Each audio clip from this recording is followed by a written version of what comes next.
Yeah, I mean, I think there is. You have to empathize with the character that you play, I think, to some degree. You have to understand them.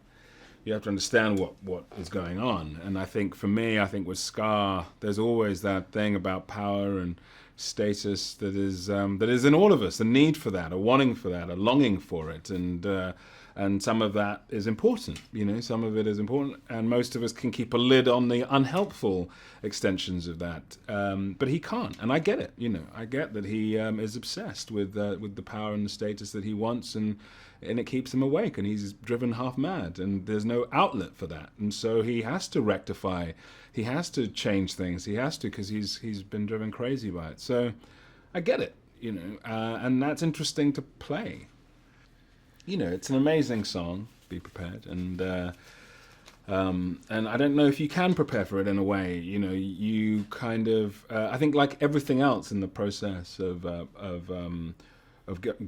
just sort of gearing up to something, gearing up to a performance, gearing up to anything. You put it into the computer. You try and understand the psychology. You understand all of the inner workings, and then you see what comes out, and it's just got to do what it's got to do. That's it, and that is part of, I think, of working and trusting that things sort of come together, and that kind of channel happens, and you can do the work you want to do.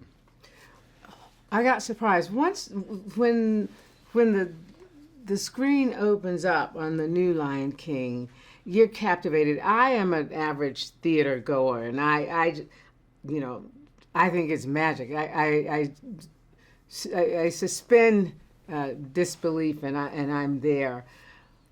So I wasn't conscious, but I know that when the three of them are going across that moon, I remembered that from the first one, Hakuna Matata, Hakuna, and you see their silhouette. I just yelled out loud with a lot of other people.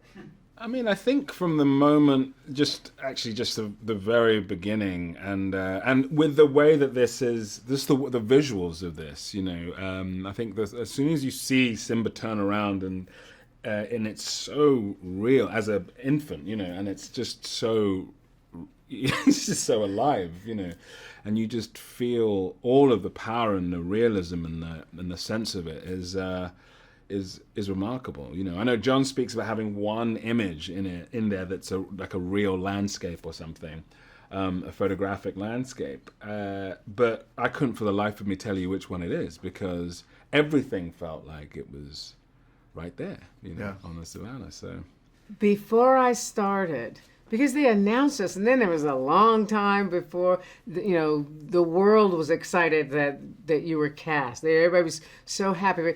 People from my past, they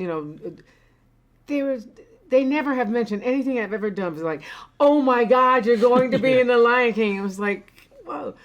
John sent me Sarabi, like a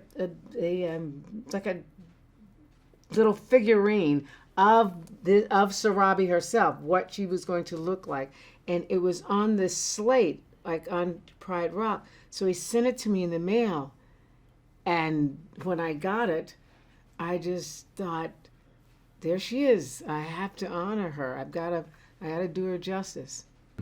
I think it was just I think it was a drawing, as we were in the process, because the whole process took, about a year of going back and forth and doing bits, and then and so it's at a certain point, I was shown a drawing, and then later on a sort of more formulated image, and so which is just really exciting, just of seeing just how that's interpreted, and then how your voice is interpreted through this rendering, and it's an amazing process, really.